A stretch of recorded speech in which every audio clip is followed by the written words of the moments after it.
उत्तर बिहार को बाढ़ से मुक्ति दिलाने के लिए 1897 से भारत और नेपाल की सरकारों के बीच सप्तकोशी नदी पर बांध बनाने की बात चल रही है, लेकिन कोई नतीजा नहीं निकल सका है। नमस्कार दोस्तों, स्वागत है आपका हमारे YouTube channel hurt of Mithila पर।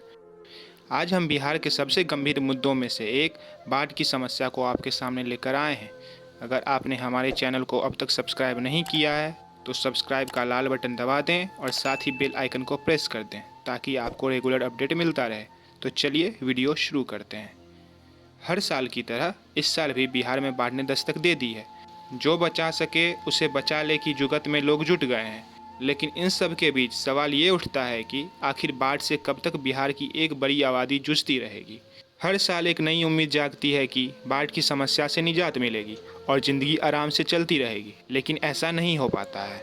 1953 में तत्कालीन प्रधानमंत्री पंडित जवाहरलाल नेहरू ने कोसी परियोजना का शिलान्यास करते हुए कहा था कि अगले 15 सालों में बिहार की बाढ़ की समस्या पर नियंत्रण कर लिया जाएगा, किंतु 68 साल बाद भी स्थिति जस की तस है और लोग बाढ़ से जूझ रहे हैं।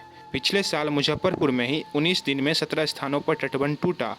दरअसल खराब योजना और गलत जल निकासी की अपर्याप्त व्यवस्था के कारण तटबंध टूटते रहे हैं। नदियों में जमी गाद भी बाढ़ का कारण है। हिमालय से निकलने वाली नदियां अपने साथ बड़ी मात्रा में गाद और रेत लाती है।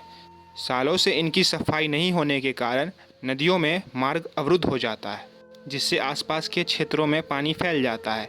इसके अलावा बिहार में जल ग्रहण क्षेत्र में पेड़ों की लगातार अंधाधुंध कटाई से पानी रुकता नहीं है और आबादी वाले क्षेत्र में फैल जाता है। बिहार के जल संसाधन मंत्री संजय कुमार झा ने साफ शब्दों में कहा है कि जब तक नेपाल में कोसी नदी पर प्रस्तावित उच्च बांध नहीं बन जाता, तब तक बिहार को बाढ़ से मुक्ति नहीं मिलेगी।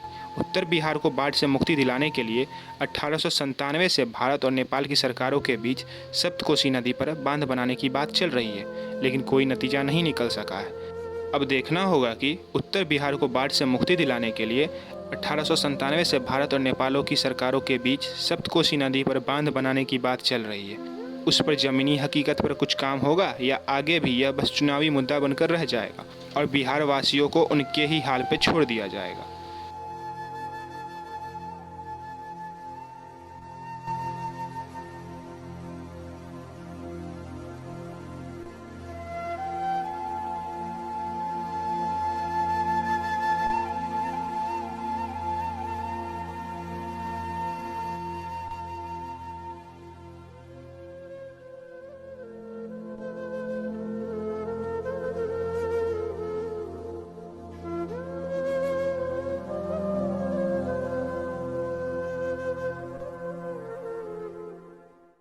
इसी के साथ हमारा ये वीडियो समाप्त हुआ। आप इस वीडियो से जुड़े सुझाव और राय कमेंट बॉक्स में लिख सकते हैं। धन्यवाद।